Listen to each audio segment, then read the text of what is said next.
It's pretty wild to think that a story from like 3,000 years ago about a grieving goddess could teach us anything about climate change, but it might teach us more than you think. Today, we're going to dig into the myth of Demeter to find a powerful new way of looking at our planet's environmental crisis. All right, so let's dive in. First up, we need to meet the Earth's life-giver herself, Demeter, often called the Grain Mother. So this is Demeter. Now, in the world of the Greek gods, she wasn't just some goddess. She was literally the source of all life, all food. She controlled everything that grew. I mean, just stop and think about that power for a second. She held the survival of all humanity right in her hands. And her job description was, well, it was huge. It wasn't just about making sure the wheat grew. She was in charge of the entire cycle of the seasons, the basic laws of nature, and she even taught humans how to farm in the first place.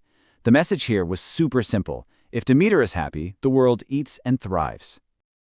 So what happens when the very source of all life gets completely overwhelmed by sadness? That question is really the heart of her story, the abduction of her daughter, Persephone. You see, for all her power over the entire planet, Demeter's whole world revolved around just one person, her daughter, Persephone. This deep, motherly love was her greatest joy, but it was also her biggest weakness. And then the absolute unthinkable happens.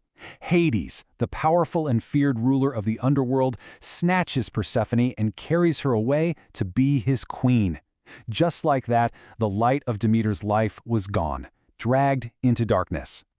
The old stories say she fell into a profound grief. And we're not just talking about being sad here. This was a complete, soul-crushing sorrow that just consumed her. And when a goddess who controls the entire natural world is consumed by grief, well, the consequences are catastrophic. And this right here is the absolute key to the whole story. Her feelings were directly connected to the health of the planet. In her grief, she just stopped. She let everything go. Seeds wouldn't sprout, trees wouldn't grow fruit, and the earth itself turned to dust. Humanity was suddenly facing a massive famine. Okay, so obviously this couldn't go on forever, right? Humanity would have been wiped out. A deal had to be made, a compromise. And that compromise is what gave us the world we know today, a world of cycles, of loss, and of return. So here's the deal they worked out. Persephone would spend part of the year down in the underworld with Hades, but she'd spend the other part on Earth with her mom. And that's where our seasons come from. When her daughter is gone, Demeter grieves and the world gets cold and empty. We call that autumn and winter.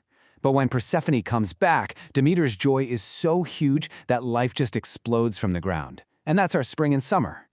All right, so that's the ancient story. Now let's fast forward to today and see how this whole thing gives us a totally new way of looking at our own problems. I mean, what if the goddess is grieving right now?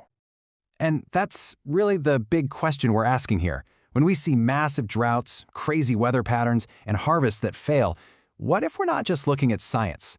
What if we're seeing the symptoms of a deep imbalance, a modern kind of Demeter sorrow? I mean, when you look at it this way, the parallels are pretty shocking, right? The myth talks about the earth becoming barren. Well, that looks a lot like our disastrous harvests and food shortages. The story talks about disrespect for her sacred laws, and that sounds an awful lot like our own unsustainable farming and just total mismanagement of resources. It's a really compelling way to frame what's happening. So if you look at it through this lens, it's like our whole world is stuck. We're trapped in an endless winter, that long, hard season of Demeter's grief, where the earth just won't give us its best.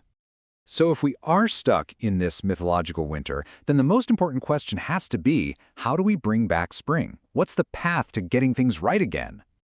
And you know what? The myth actually gives us a pretty clear answer.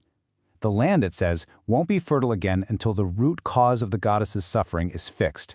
In the story, that meant getting Persephone back. For us, it means we have to address what's causing this deep imbalance in our world.